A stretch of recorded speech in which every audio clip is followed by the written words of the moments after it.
All right, we're less than 24 hours away from some of the president's new tariffs taking effect. Officials from some countries are still negotiating at the 11th hour. Though it's unclear, I should say, if they'll succeed in those efforts. And CBS News MoneyWatch correspondent Kelly O'Grady joins me now. So, Kelly, good to have you on set here with me. What are some of the expectations when these new policies take effect tomorrow?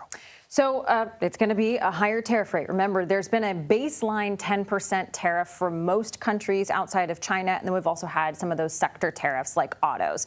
But this would jump significantly. For example, Switzerland, we've been talking about a lot, is going to jump from 10% to 39%, and it sort of runs the gambit anywhere between 15% to 41%. Now, that doesn't mean that businesses are going to have to immediately pay that, because if businesses were able to get their orders and those ships moving from one place to another prior to 12:01 on August 7th, so tomorrow, they actually come to the port before October 5th. They don't have to pay that higher tariff rate. So I think a lot of businesses sort of trying to get ahead of this deadline, tried to get those goods into the country. But after that, yeah, they're going to have to pay significantly higher costs that could get passed on to you and me. No doubt we are coming down to the wire with a lot of these last minute negotiations. Can you just walk us through some of these 11th hour talks that are still happening? So I mentioned Switzerland. That is one. The president of Switzerland, as well as the economic team, is going to meet with Rubio today, Marco Rubio. And we do know that they are trying to avoid that 39% tariff. Remember, we get watches, chocolate, pharmaceuticals from Switzerland. The other thing that I want to call out, though, this is not necessarily a negotiation, but it is some breaking news. India, we have talked about that a lot. They have a 25% tariff that is going into effect tomorrow. The president just signed an executive order saying that there will be an additional 25% tariff. So that would bring the total tariff rate up to 50% on India, because they are buying Russian oil.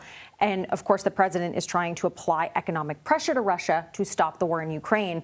And I just want to say, this is the very first time that we would ever see tariffs used in this way, in such a blanket way to apply such economic pressure as the international chessboard keeps moving. Yeah, certainly some uncharted territory here. Now, I want to change gears here. President Trump said yesterday he'll have his pick, I should say, to replace a Fed governor by the end of the week. What do we know about that? So one, I think we could say with almost certainty that President Trump will pick someone that is in favor of cutting interest rates. We already know that 2 members of the Fed Board of Governors at the last meeting did vote to cut interest rates. You would expect this person also to be in that mindset. The other thing on CNBC yesterday, in that interview that he did with those folks, he said he might pick a replacement that would end up becoming the chair's placement. Chair Jerome Powell's term is up mid-2026, so that's something to keep your eye on. Yeah, we know the president has been a vocal critic of Fed Chair Jerome Powell. Kelly O'Grady, we appreciate it. Thank you for your insight.